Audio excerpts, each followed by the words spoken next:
Welcome to another episode of Cal's Corner Radio here on the X Zone Broadcast Network. My name is Kal Korff and I'm your host, and the executive producer of this show is, of course, Rob McConnell. Now, folks, as if you listen to the show regularly, you know that we cover everything from politics to the paranormal, which, of course, is a lot of different subjects. It's infinite, actually. And I like the fact that the show is flexible, free-form. We just kind of wing it and talk about things, have some very interesting guests. We'll have a lot more exciting guests going forward, of course, very shortly. I'll announce those in the future. And some of these people are real true heroes from history. And hate to tease you and be vague like that, but they'll be on this show soon. So stay tuned. All right, today we're going to talk about a very unpleasant subject, but it's one that is extremely close to my heart. I have been the victim of what I'm about to talk to you about myself. And of course, I have lost some very dear friends due to this sickness and this crime that has been going on. You might say, well, what is he talking about? Well, what I'm talking about, folks, is the murder of journalists. Now, I'm a journalist.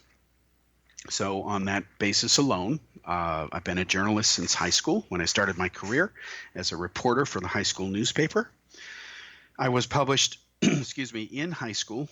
I wrote a column for a magazine in New York, even though I lived in California. This was back in the days, for you millennials listening to this, where we used an actual typewriter, and we'd actually type out the letter, double-spaced, single, one-sided, the article. And we'd send it in to the editors in New York. It would take 3 days by first-class mail to get there.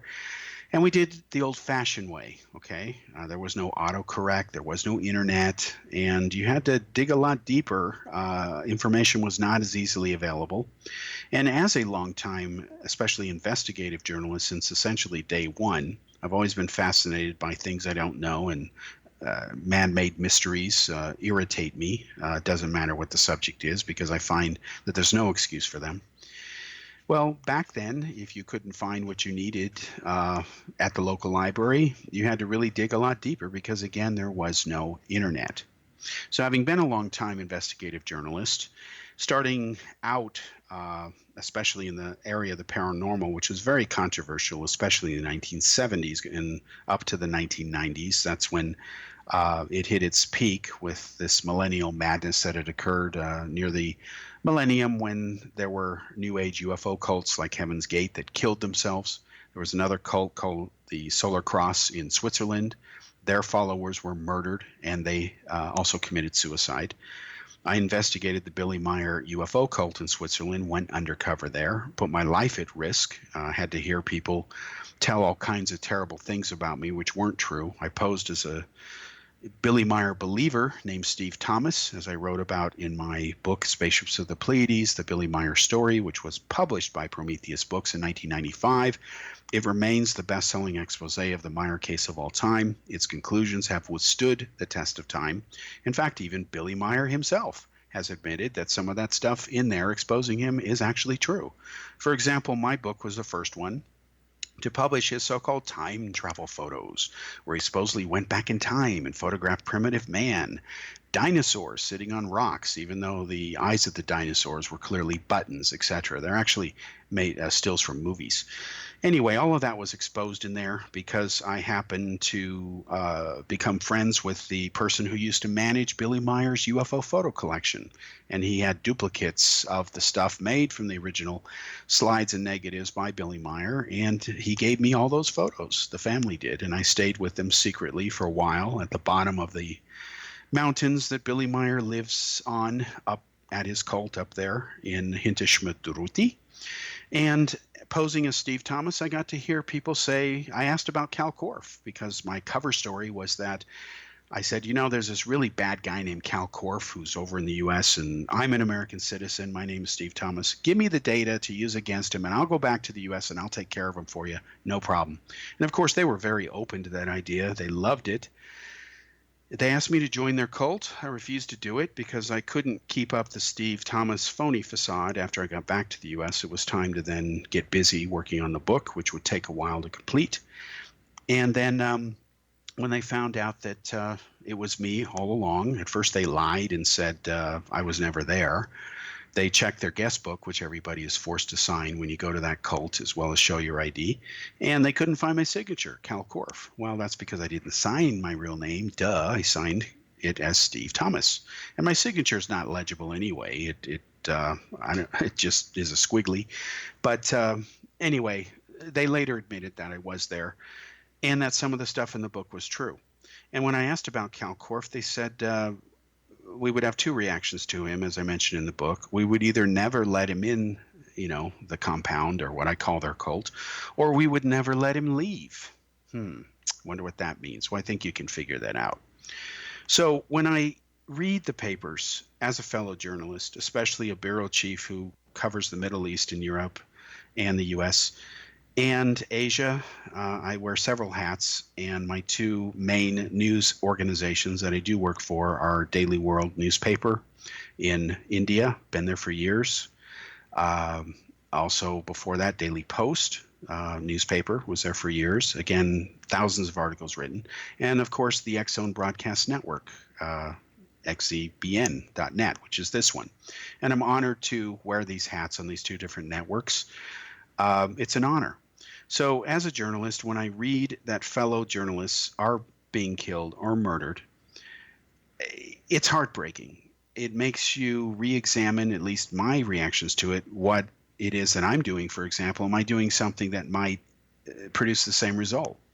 Now, I will tell you that during my life, I've been threatened many, many times with death. Even in writing, I have actually a collection of probably every death threat I've ever received in writing. The police have them as well. The U.S. government has them as well, as do other governments in countries I've lived in. It's part of the overhead, I guess, of doing what I do. And it's not that what I do deserves for me to receive death threats. It does not. First of all, I'm not that important. And secondly, I think that when you expose the truth, you don't kill a person when they expose the truth. What kind of logic is that? And when I hear that journalists are killed, my first question is, why were they killed? How were they killed? Under what circumstances? Because if you're not careful, you can make the wrong conclusion. For example, journalists are killed every year covering news events. If there's a natural disaster and that natural disaster claims the life of a journalist, that's just part of the territory, part of the job. That's not the same as some mafia figure or some criminal element or some politician or somebody who thinks he's special and above the law or some powerful ruler of a country who then orders a journalist killed, or maybe colleagues of that leader of a country orders a journalist killed. It's not the same thing. That's a very different thing. And when that happens, we have to, as a species, human beings, draw the line and say, this is not acceptable. You're not going to get away with it. And if you do commit such crimes, you're going to be held accountable. And that could mean that you'll be prosecuted, put in jail, and possibly executed with the death penalty. Now, I understand it depends on the country.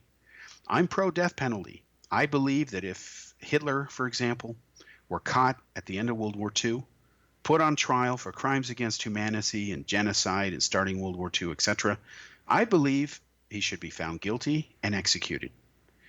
Now, I will tell you up front, I have no patience for bleeding left-wing liberal la-la types who say, oh no, we can't kill Hitler because, that makes us just as bad as Hitler. I don't even know where to begin to refute that argument because that statement destroys itself. Just like when people who hate Israel compare Israel to Hitler. My God, people who talk out their rear end like that have no credibility. There's no comparison, not even close. Even people who hate Donald Trump, who constantly call him a Nazi. Well, he's not a Nazi. His daughter's Jewish, hello, and his grandkids are Jewish. His son is a Jew. My God. Do you think Hitler would allow his offspring to be Jews? No. Do you think he'd be pro-Israel like Trump is? No. But yet these morons talk this way. Now, here's the thing.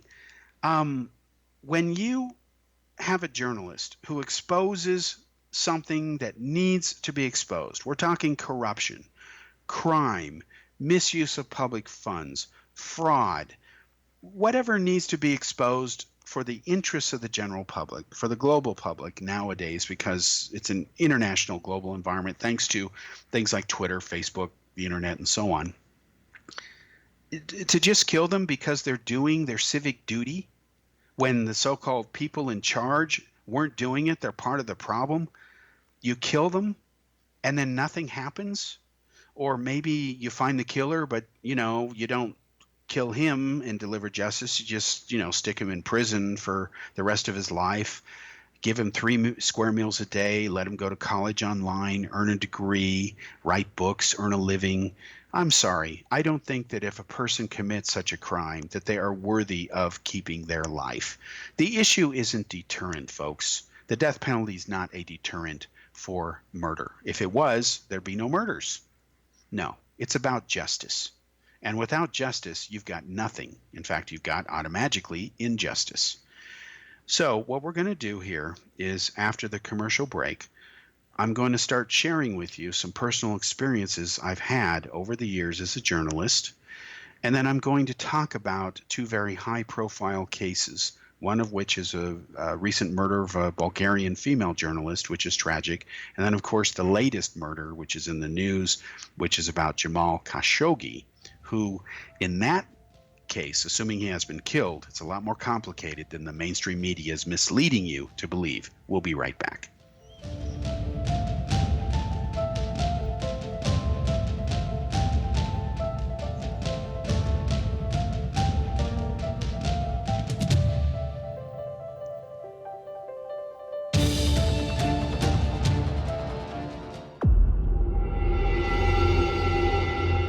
Whether you're a skeptic or a believer, join me, Rob McConnell, as together we'll investigate the world of the paranormal and the science of parapsychology here on the X-Zone Radio TV show on XZBN and the X-Zone TV channel on Simul TV. Since 1990, the X-Zone Radio TV show has been the place where people dare to believe and dare to be heard. Together, we'll investigate UFOs, aliens, ghosts, Bigfoot, psychic phenomenon, lake monsters, conspiracy theories, government cover-ups, the truth embargo, alien abductions, ESP, haunted locations from around the world, and so much more. With over 28 years of broadcasting and more than 4,500 individual guests, the X-Zone is truly a place where fact is fiction and fiction is reality, as evidenced by the credibility, integrity, and professionalism of the guests that we bring to our international audience. If you have seen a UFO, had a close encounter, seen a ghost, Bigfoot, lake monster, or a story that you would like to share or have investigated, contact me, Rob McConnell, by sending me your email to xzone@xzoneradiotv.com, or you can call toll-free 1-800-610-7035, extension 143, and on Skype, X-Zone Radio TV. For more information on the X-Zone Radio TV show with yours truly, Rob McConnell, visit www.xzoneradiotv.com or www.xzonetvchannel.com or simultv.com and xzbn.net. Until next we meet here in the X-Zone from our broadcast center and studios in Hamilton, Ontario, Canada, always remember, X-Zone Nation, keep your eyes to the sky and your heart in the light.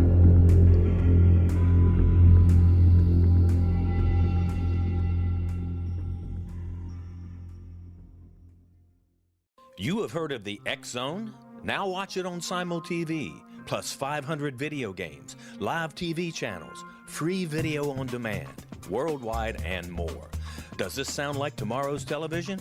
Well, it is, but you can have it today, right now. It is Simul TV. Simul TV offers what the others only wish they could provide. 15 exclusive channels like X-Zone, sci-fi, and horror. We are worldwide. No other provider offers that. 500 built-in video games. No need to have an extra expensive system. We have them included. Free video on demand. Live streaming events from around the world. Interactive online network, and much more. Tomorrow's TV today. Simul TV. Sound too good to be true? Well, it's not. You can have Simul TV today. Sign up at simultv.com. Do it today. Welcome back to the second segment here on Cal's Corner radio show here on the X Zone Broadcast Network. My name is Kal Korff, and I'm your host, and the executive producer of the show is, of course, Rob McConnell. Now, folks, the subject of today's show is a rather morbid one, but it's important, and that is the murder of journalists, which is, again, the murder of innocent people. And in this case, the journalists are doing their job. They're doing a service to humanity. You can't have a free democratic society without a free press. In fact, I argue that you can't have any civilized nation who claims to be civilized without having a free press. So as a journalist, let me recap some of my experiences over the years that have happened here and there, and then we'll cut to these other two latest murders that I've talked about, mentioned in the last segment. First of all, when I was growing up as a kid, and journalism became a passion of mine in writing, everything from poetry to stories to, of course, investigative journalism, which is what I love to do best. I love to investigate and find out new things, whatever they are. I started out in areas, of course, that were very controversial, and I did that because they were the most challenging. I mean, the paranormal, if it really exists, and I'm skeptical that it does, that's a lot more challenging than the so-called normal, right, by theoretical definition. In fact, I'll be blunt with you. I don't believe that there is a paranormal, and I'll tell you why. The very term itself is an oxymoron. If there is a paranormal as people describe it, meaning there are people out there with real psychic powers and in contact with aliens and whatever, that's not paranormal. It's actually normal. It's just something we haven't discovered yet, okay? We have to remember that back in time, when people used to believe the earth was flat and that man couldn't fly and other superstitious nonsense, when they were able to do it, or the very idea that they could, would have been considered radical or paranormal at the time, outside the normal, even though it ended up being the normal. The reason that airplanes and rockets work is because they use normal physics. So the universe cannot be an exception to itself. So from that standpoint, which is where I'm coming from, there is no paranormal. If there's something out there, ghosts, whatever, afterlife, that's normal. We just haven't proven it yet. And I got news for everybody. We're never going to know everything. We'll be dead before we could possibly do that. And we'll never live long enough to know everything. And everything includes all the stuff that happened in the past, which we don't really know most of because we weren't there. So getting back to the point, I started in the paranormal, and this is in the freewheeling 70s, where you had people like Uri Geller, you had all this psychic stuff going on, you had this era of flower power and the hippie stuff going on from the 60s and 70s, and the New Age movement kind of found a very fertile ground in that. I remember going to many places as a kid and seeing everything from quartz crystals to beads to all kinds of stuff like, pyramids in people's houses and people burning incense and wearing charms and amulets around their neck. And I'd ask them, why are you doing this? Why do you dress this way, etc. I was just curious, because I'm a jean and t-shirts type guy.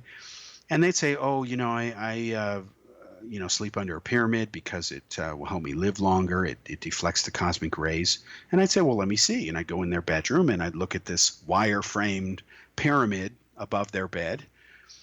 And I'd ask him a simple question, because I loved physics and astronomy. I'd say, well, your pyramid is made of a wire frame, like a coat hanger.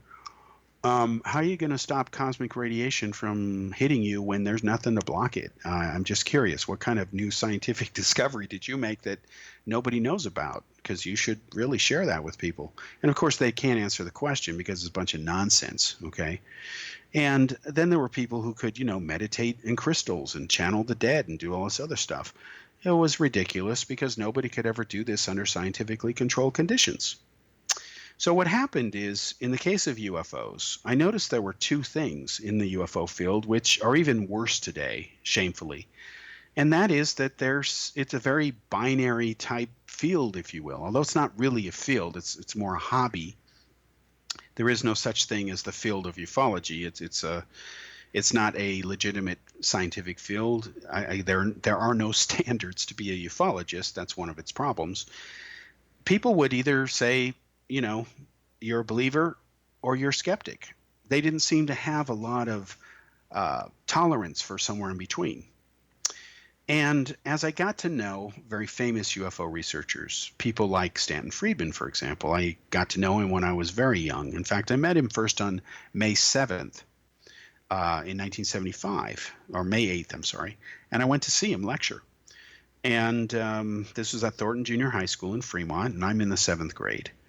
And Friedman would say things which he still says today, has said for decades, since day one, that, skeptics are close-minded, that he likes to use the phrase, don't confuse me with facts, my mind is already made up. Well, I got news for Friedman and others who parrot this nonsense.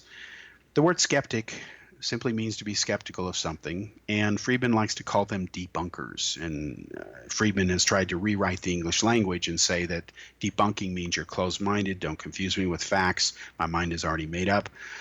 Well, folks, in the real world, I would encourage you to open a decent dictionary and look up the definition of debunker. I did it. I've cited it for years. And debunker simply means, and let's think this through for a minute, to take the bunk out of something. Debunk. Duh, hello. I mean, everyone knows what decaffeinated means, right? It means there's no caffeine in it. It's decaffeinated, okay? If you whatever, you take it out. So if I debunk something, I'm taking bunk or BS or nonsense out of a subject, separating fact from fiction. Why is that a bad thing? You would think that people like Friedman, or people who claim to be after the truth, would welcome separating fact from fiction regardless of what the ultimate verdict was, even if they didn't like it. Because that's what people who love the truth do. They accept the facts, even if they don't like them. And we learn and we grow from that. So when people accuse me of being a debunker, and I know they mean it in the Friedman sense, I take them to task. You can check my Facebook postings. I always ask them, what do you mean by a debunker? Because I want to know what they mean. And 90% of the time, these UFO believers will simply ape what Friedman says. It's like they don't have a brain for themselves, can't think for themselves.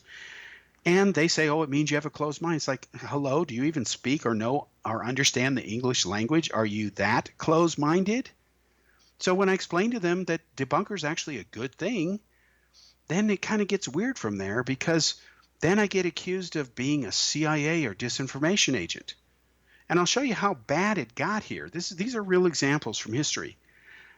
When I wrote the Meyer expose, which started out as a simple article for Saga UFO Report, which they published as a main front cover story in the December, I think it was 1980 issue of their magazine, it later evolved into a book because I kept getting more data. And Bill Moore, the original author of the Roswell Incident UFO book, who was a friend of mine, he was my publisher back then. He published my first Billy Meyer expose through his labeled WLM Press and Townscribe Press.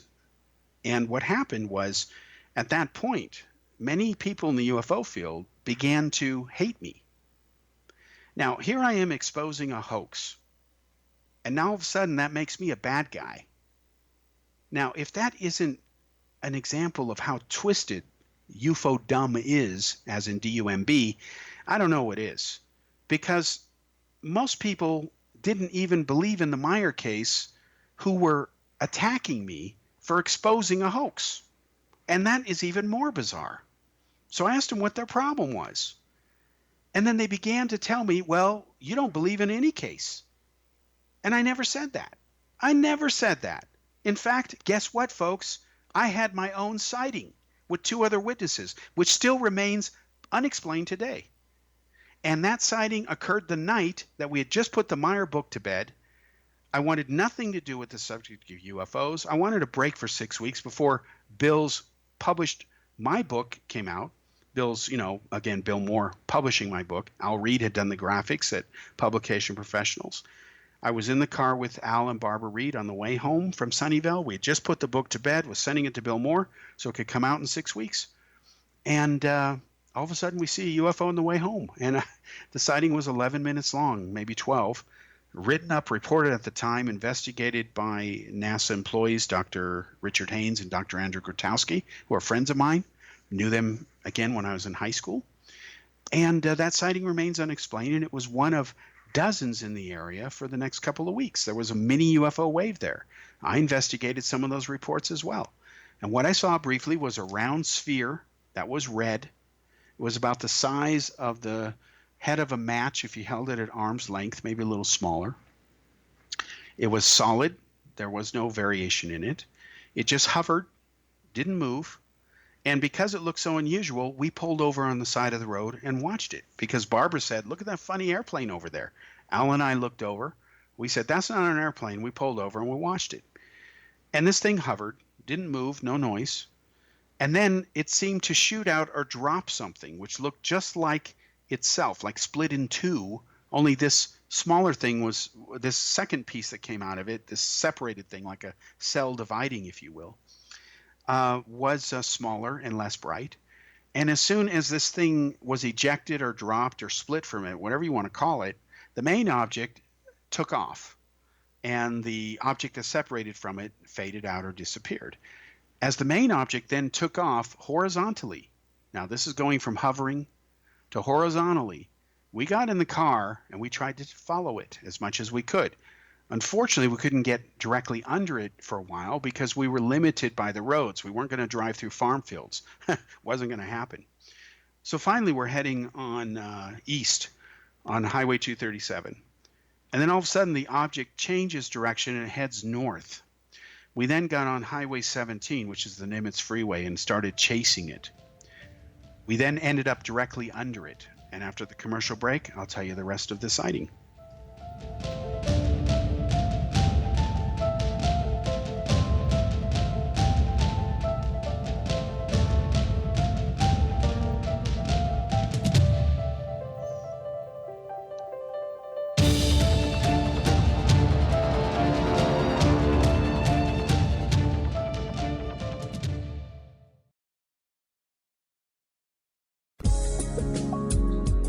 From our broadcast studios in Hamilton, Ontario, Canada, to the world and beyond, you're watching the X-Zone Broadcast Network, www.xzbn.net.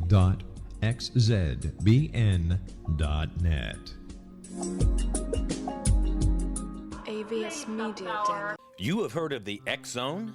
Now watch it on Simul TV, plus 500 video games, live TV channels, free video on demand, worldwide, and more. Does this sound like tomorrow's television? Well, it is, but you can have it today, right now. It is Simul TV. Simul TV offers what the others only wish they could provide. 15 exclusive channels like X-Zone, sci-fi, and horror. We are worldwide. No other provider offers that. 500 built-in video games. No need to have an extra expensive system. We have them included. Free video on demand. Live streaming events from around the world, interactive online network, and much more. Tomorrow's TV today. Simul TV. Sound too good to be true? Well, it's not. You can have Simul TV today. Sign up at simultv.com. Do it today.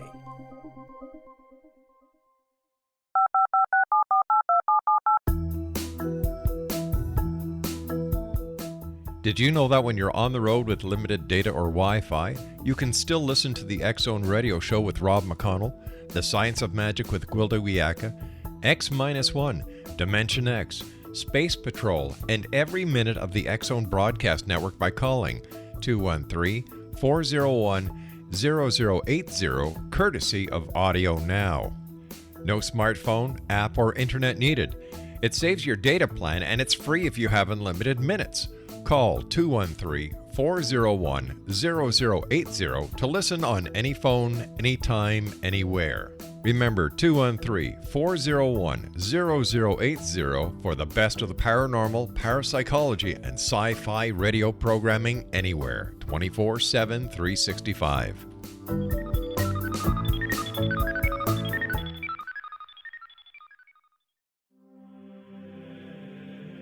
Rob McConnell here, presenting an overview for Nicholas Paul Jennings, author of a fascinating book, Amen.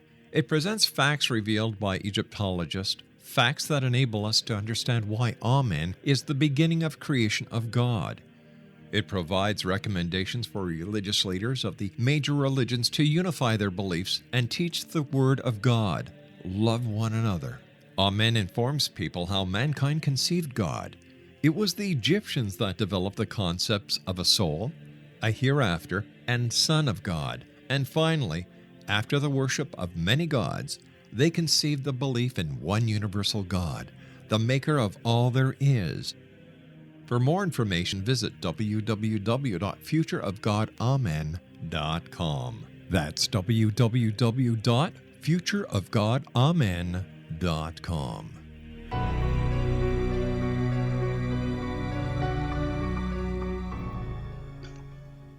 Welcome back to the third segment here on Cal's Corner radio show here on the X-Zone Broadcast Network. My name is Kal Korff, and I'm your host. The executive producer of the show is Rob McConnell. So, as I was saying, folks, when Al and Barbara and I were under this object, again, we had chased it. It's been 11 minutes so far, maybe 10. We were, at this point, chasing it north on Highway 17, the Nimitz Freeway. Now, we were not far from the GM, the old General Motors plant, which no longer exists. Today, it's Tesla. And at this point, we've stopped on the side of the road because we're now under the object. The object has stopped, and it's above us, okay? And it is between us and the cloud layer, which is low that night in the sky. And Al and Barbara are looking at it. I'm looking at it, and I start to turn my attention towards some cars to try to flag them down so that they can see this with us, because it's right there. But unless you look up, you're not going to see it. And of course, people have hoods on or roofs on their car, and they're not transparent. Not everybody has open convertibles. So I wanted to flag down people to get more witnesses, but at the same time, I have to watch the object at the same time. So I'm moving my head back and forth while I told Al and Barbara, don't take your eye away from that object. I'll flag some cars down. So what happened is this object then did 6 circles. It flew in 6 perfect small circles. It then rose up above the clouds and disappeared. That was it. So again, here's an object that we saw hovering in the sky over the waters of the Bay Area in the west. It then drops or ejects something or splits into whatever you want to call it. The second thing, which was not as bright, disappears. Then the thing speeds away. We chase it in the car. There's absolutely no noise. Very quiet night. We end up stopping because it stopped, and we're now directly under it. And again, it did these 6 circles, and then it flew straight up and disappeared. So we thought, wow, what are the odds of this? And I remember being with Al and Barbara, and Al asked me, what are you feeling right now? And I said, Al, I'm frustrated. I wish I had an airplane. I wish I could go up there and chase it, get closer.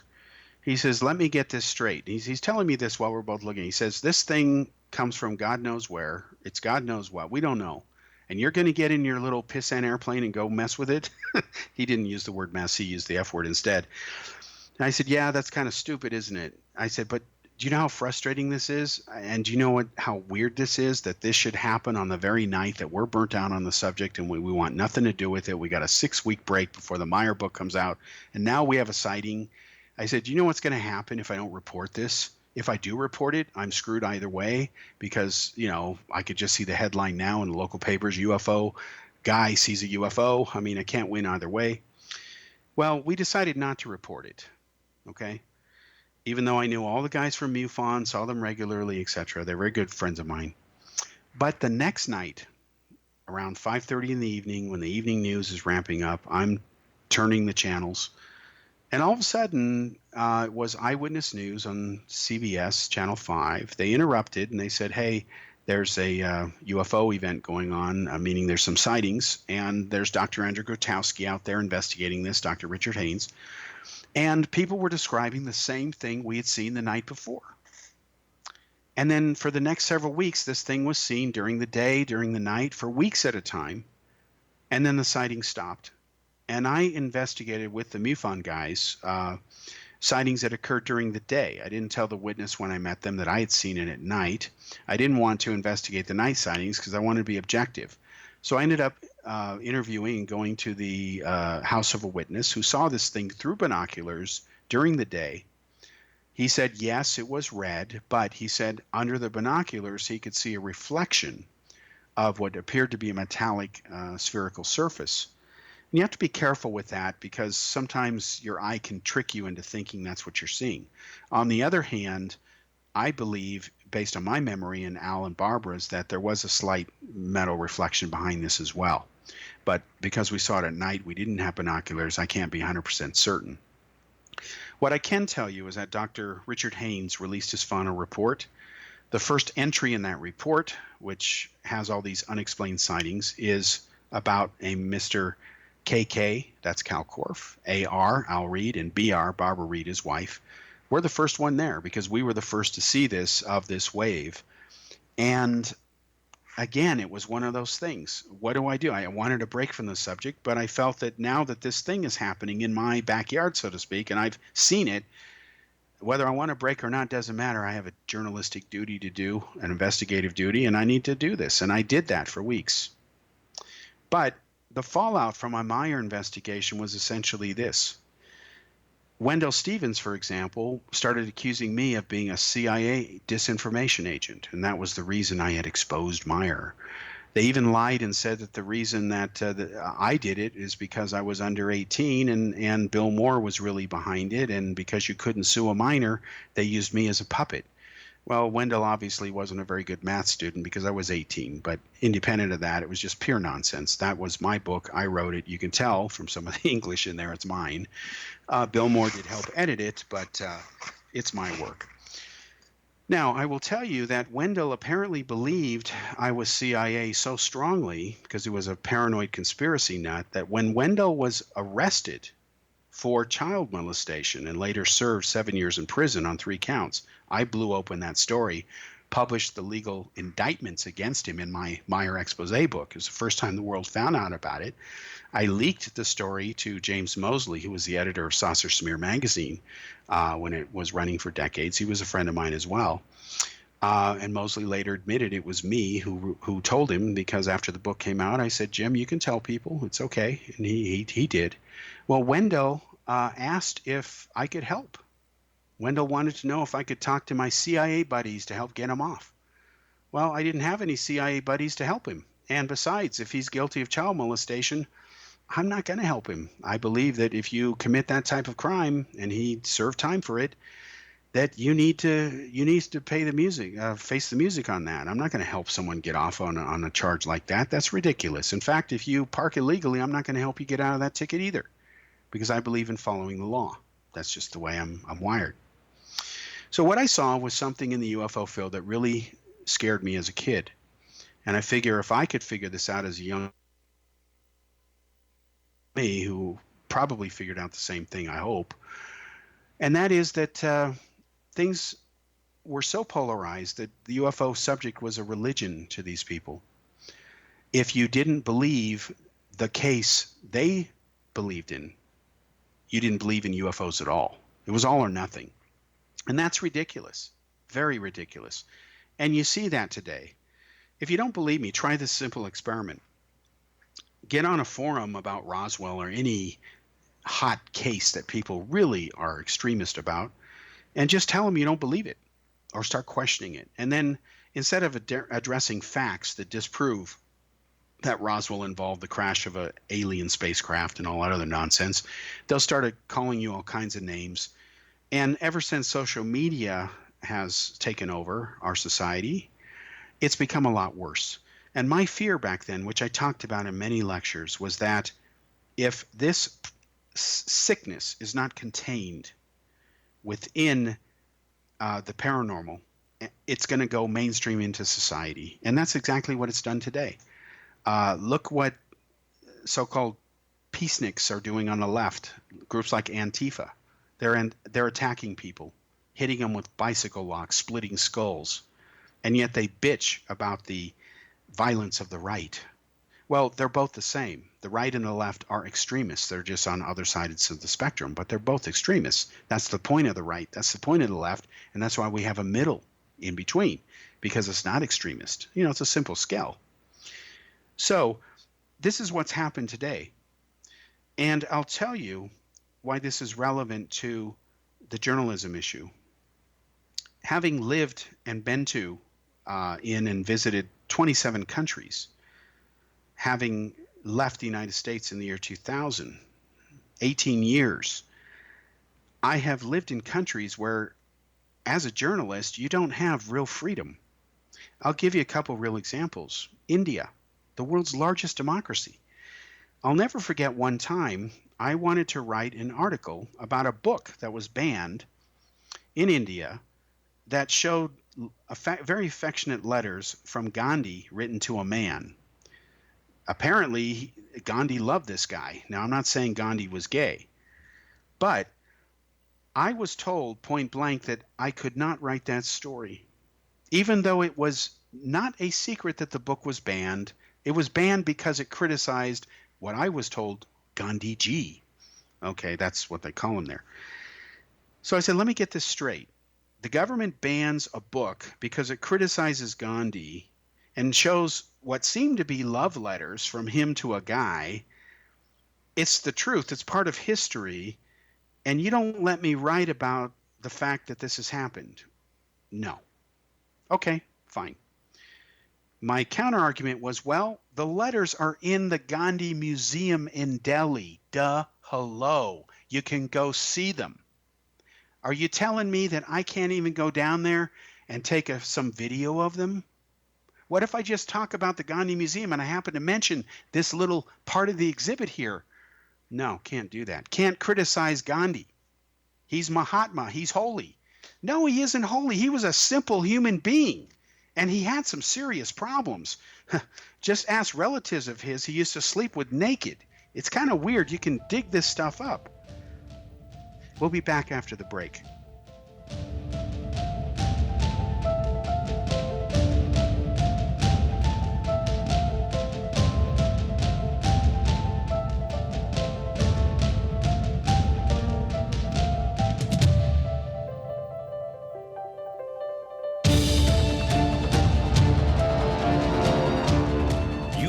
The X Zone? Now watch it on Simul TV, plus 500 video games, live TV channels, free video on demand, worldwide, and more. Does this sound like tomorrow's television? Well, it is, but you can have it today, right now. It is Simul TV. Simul TV offers what the others only wish they could provide. 15 exclusive channels like X Zone, Sci-Fi, and Horror. We are worldwide. No other provider offers that. 500 built-in video games. No need to have an extra expensive system. We have them included. Free video on demand. Live streaming events from around the world. Interactive online network, and much more. Tomorrow's TV today. Simul TV. Sound too good to be true? Well, it's not. You can have Simul TV today. Sign up at simultv.com. Do it today.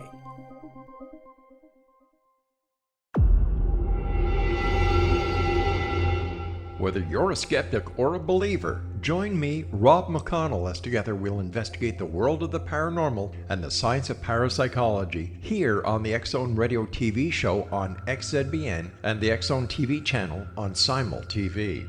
Since 1990, the X Zone Radio TV show has been the place where people dare to believe and dare to be heard. Together, we'll investigate UFOs, aliens, ghosts, Bigfoot, psychic phenomenon, lake monsters, conspiracy theories, government cover-ups, the truth embargo, alien abductions, ESP, haunted locations from around the world, and so much more.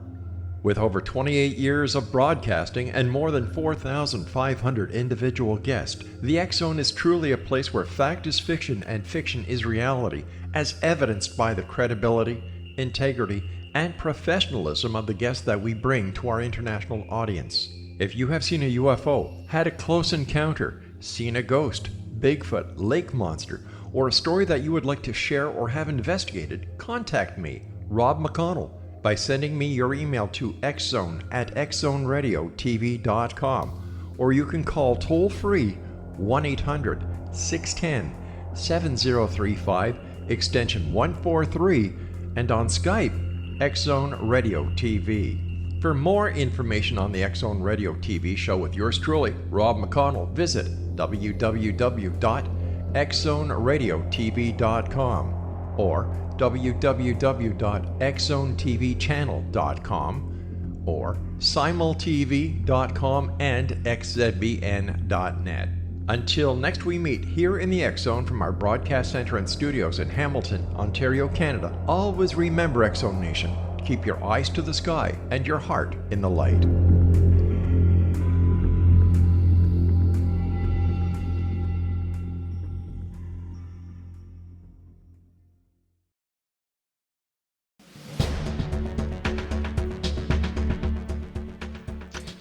Welcome back to the fourth and final segment of Kal's Corner radio show here on the X-Zone Broadcast Network. My name is Kal Korff, and I'm your host. And once again, the executive producer of the show is the one and only Rob McConnell. So here I am in India. This book has been banned because it said bad things about Gandhi. Or I don't know if it's a bad thing if you're just publicizing letters he wrote. If the letters make him look less than what you thought he was, that's Gandhi's fault, right? It's not the author's fault. But the book was banned. So I wanted to write a story about that, and I was told I couldn't. I was also told I'm not allowed to criticize Gandhiji. Okay, fine. This was not the United States. It was India. I got to go by the rules. In fact, before I came to India, I was told by the Indian government that I had to sign a statement that I wouldn't write or do any journalism for 6 months while I was there. So when I first arrived in India, I couldn't do my job for 6 months. There was no way I was going to break my agreement with them. And then when I got my 5-year visa and later my subsequent visas renewed, of course I was an accredited journalist. I was even investigated by Indian intelligence. I have a copy of that letter, by the way. For those who don't believe me, they can go, you know what they can do with themselves. It says I'm a good guy and I'm clear, ideologically okay, and all that other stuff. So the other thing I couldn't talk about was Kashmir, because according to the UN, it's disputed territory, but according to India, it's not. So actually, it's a crime in India if you dare to question whether Kashmir is disputed territory or not. It is a crime. You can be charged with treason or sedition.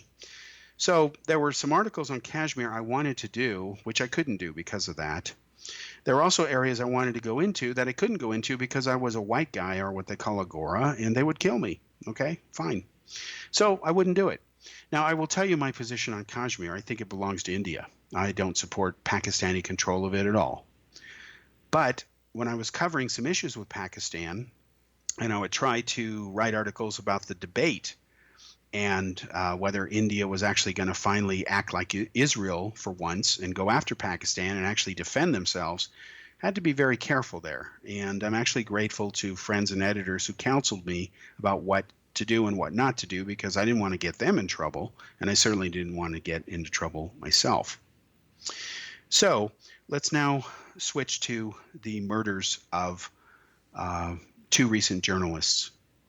Now, before the recent case involving the Saudis and the Turks broke the news, there was a murder of another journalist in Europe, and this article did not receive the type of her murder did not receive the type of coverage that, of course, the incident involving Jamal Khashoggi has.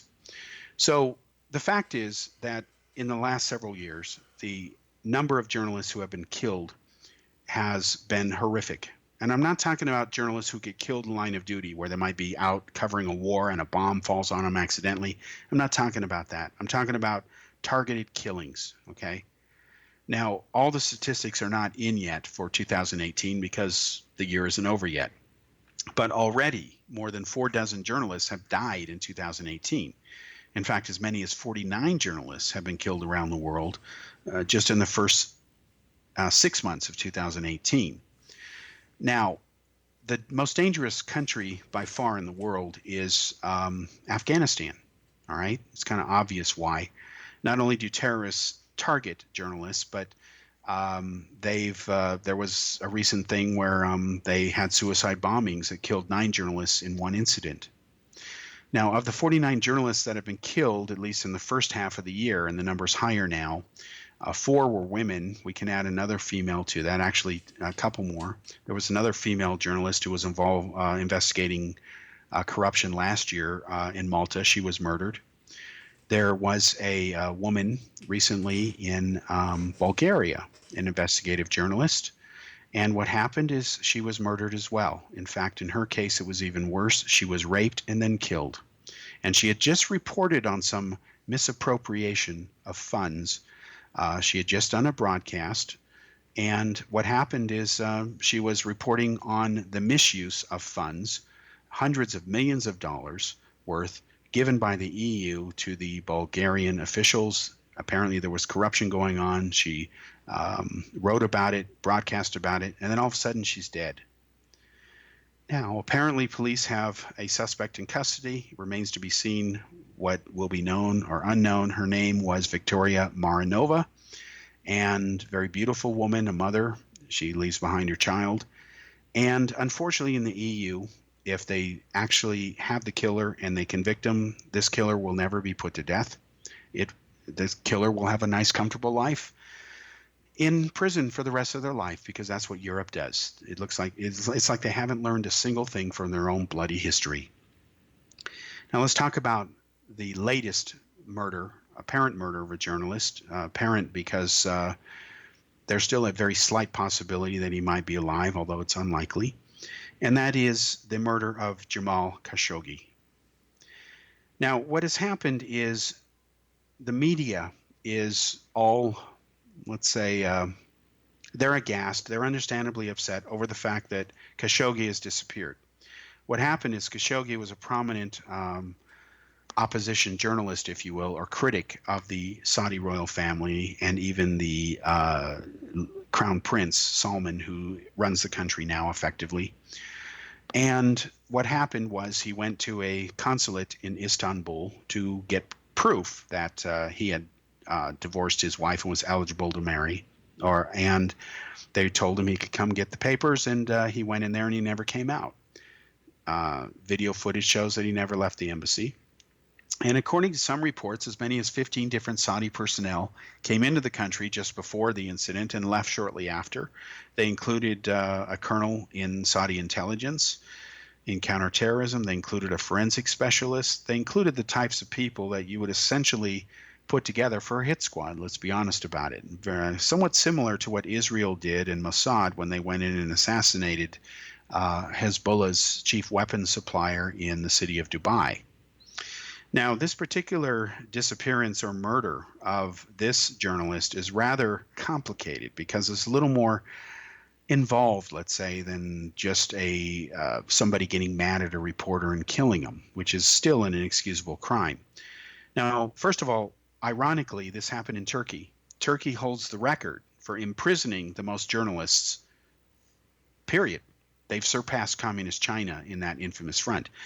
And Erdogan, the dictator of Turkey, has imprisoned journalists by the hundreds ever since he has clamped down ever since the coup that was launched against him that was unsuccessful to topple him. He's used that as an excuse to go after his critics. So he shut down a lot of independent media. He has harassed or imprisoned hundreds of journalists, some of whom are being tried with charges of terrorism, which he's now asking for the death penalty for. So Erdogan now has a murder on his own soil. The problem is that the Saudis are one of his largest investors. Now, let's talk about Khashoggi. When I heard about Khashoggi, I immediately recognized the name. As a longtime analyst in counterterrorism intelligence, I recognized him back in the aftermath of the terrorist attacks of 9/11. We have to remember that in the aftermath of those terrorist attacks, the U.S. government had evidence of Saudi involvement. Now, that doesn't mean that the king of Saudi Arabia ordered the terrorists to attack. That's not the case. But there were members of the royal family who obviously were funding al-Qaeda. Khashoggi was a fan of Osama bin Laden. He only distanced himself from bin Laden when the attacks of 9/11 occurred. Otherwise, he didn't have a problem with bin Laden. And I have a problem with Khashoggi over that. So when I hear that Khashoggi was a moderate, a reformist, somebody who wanted genuine freedom and democracy in Saudi Arabia and the Middle East, I'm sorry, that's just not the truth. That is BS. If anything, Khashoggi was a critic of the Saudi royal family, yes, and Wahhabism.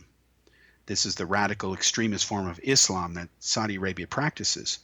But he is not a freedom-loving Western-type democratic proponent, not even close. In fact, he not only supports the Muslim Brotherhood, which advocates world conquest and submission of the world, forcing it to live under the draconian Sharia laws, but again, he supported bin Laden even after he formed Al-Qaeda, part of which was to attack the Saudi royal family and get rid of them until the attacks of 9/11.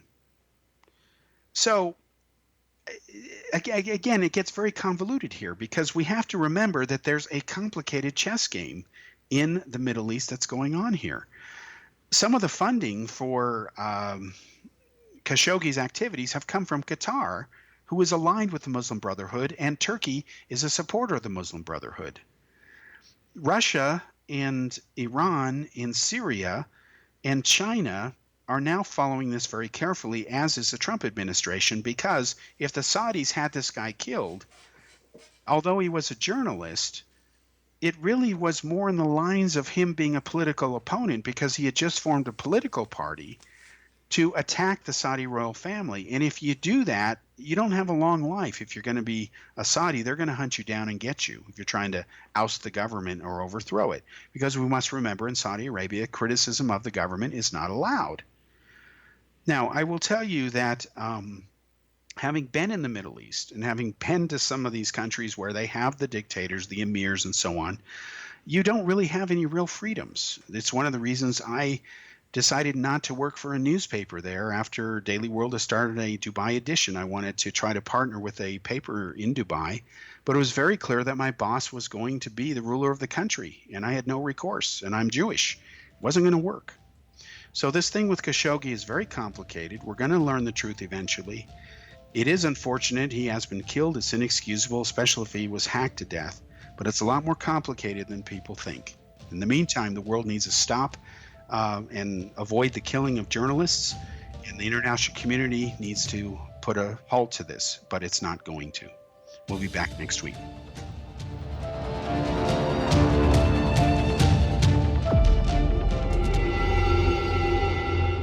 Whether you're a skeptic or a believer, join me, Rob McConnell, as together we'll investigate the world of the paranormal and the science of parapsychology here on the X-Zone Radio TV show on XZBN and the X-Zone TV channel on Simul TV.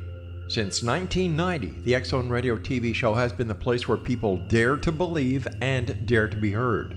Together, we'll investigate UFOs, aliens, ghosts, Bigfoot, psychic phenomenon, lake monsters, conspiracy theories, government cover-ups, the truth embargo, alien abductions, ESP, haunted locations from around the world, and so much more.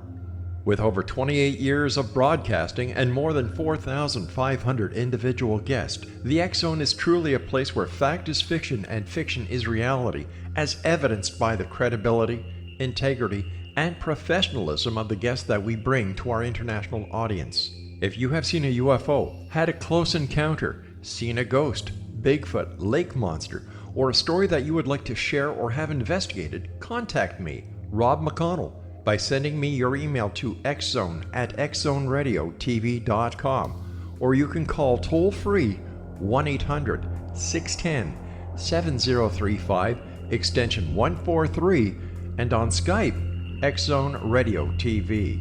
For more information on the X-Zone Radio TV show with yours truly, Rob McConnell, visit www.xzoneradiotv.com or www.xzonetvchannel.com or simultv.com and xzbn.net. Until next we meet here in the X-Zone from our broadcast center and studios in Hamilton, Ontario, Canada, always remember, X-Zone Nation, Keep your eyes to the sky and your heart in the light.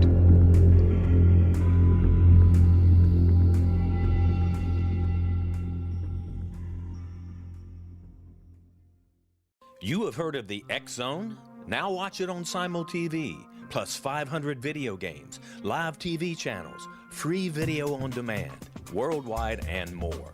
Does this sound like tomorrow's television? Well, it is, but you can have it today, right now. It is Simul TV. Simul TV offers what the others only wish they could provide. 15 exclusive channels like X Zone, sci-fi, and horror. We are worldwide. No other provider offers that. 500 built-in video games. No need to have an extra expensive system. We have them included. Free video on demand. Live streaming events from around the world. Interactive online network, and much more. Tomorrow's TV today. Simul TV. Sound too good to be true? Well, it's not. You can have Simul TV today. Sign up at simultv.com. Do it today.